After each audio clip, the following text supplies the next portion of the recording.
எல்லாருக்கும் வணக்கம். நான் தான் உங்க அசீம் பேசுறேன். இந்த காணொலி பதிவு எதுக்குன்னா, கடந்த செப்டம்பர் 27 சனிக்கிழமை அன்னைக்கு கரூர்ல தாவேகா மாநாட்டுல 41 அப்பாவி உயிர்கள் இறந்து போயிருக்காங்க.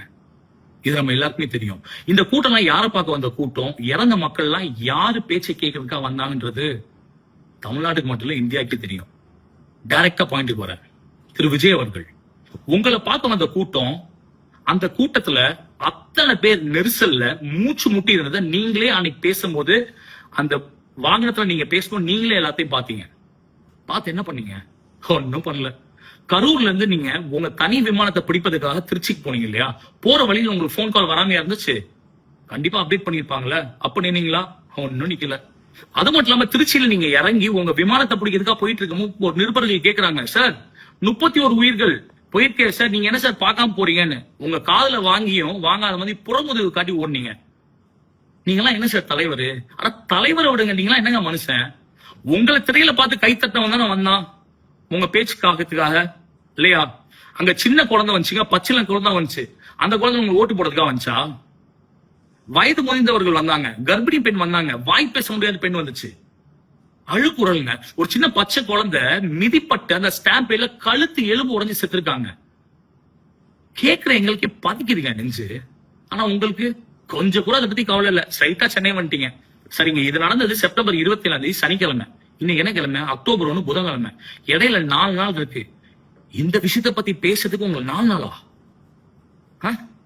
நீங்க சொல்றீங்களே என்னோட ரசிகர்கள் வர்ச்சுவல் வாரியர்ஸ்னு. ஒரு சின்ன திருத்தம், உங்க ரசிகர்கள் மட்டும் வர்ச்சுவல் வாரியர்ஸ் இல்ல, தலைவரா சொல்லப்படுற நீங்களும் வர்ச்சுவல் வாரியர்ஸ் தான்.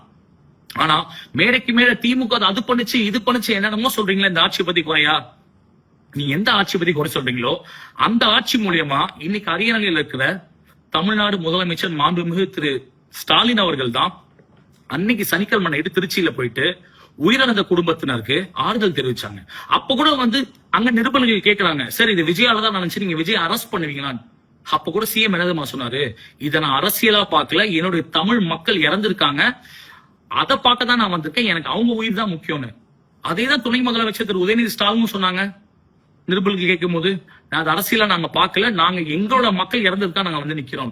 அப்போ நீங்க குறை சொன்ன அந்த ஆட்சி இப்ப நடந்துட்டு இருக்கு, நீங்க சொல்றீங்க இல்லையா, அந்த ஆட்சியில நிக்கிறவங்க தான் மக்களோட நின்னாங்க. ஆனா நீங்க மக்களோட எல்லாம் நிக்கவே இல்லை.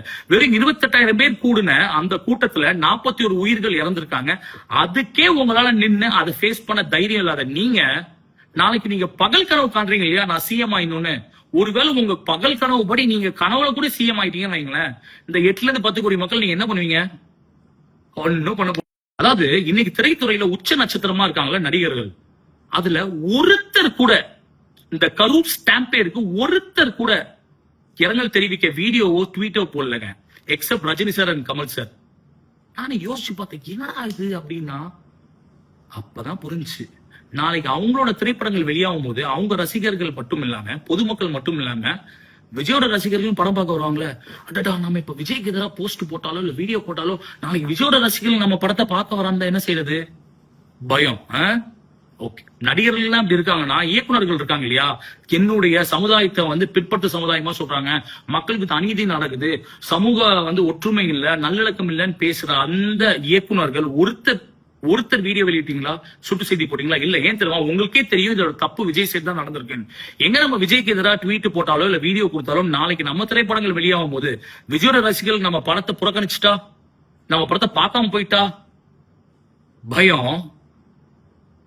பிரதர்ஸ், நீங்க எல்லாம் இப்ப திரையில மட்டும் தான் ஹீரோவா? தரையில யாருமே ஹீரோ இல்லையா?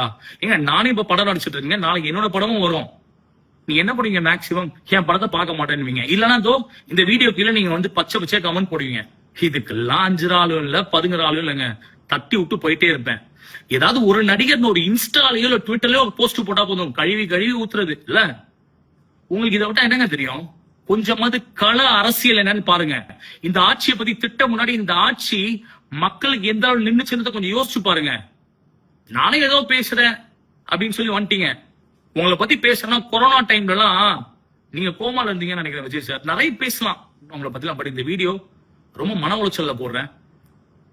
நான் திருப்பியும் சொல்றேன், இந்த கருத்துக்கு எனக்கு என்ன வேணாலும் திட்டலாம் கொள்ளலாம். அவங்களுக்கு நான் சொல்ற பாரு விஷயம் என்ன தெரியுமா?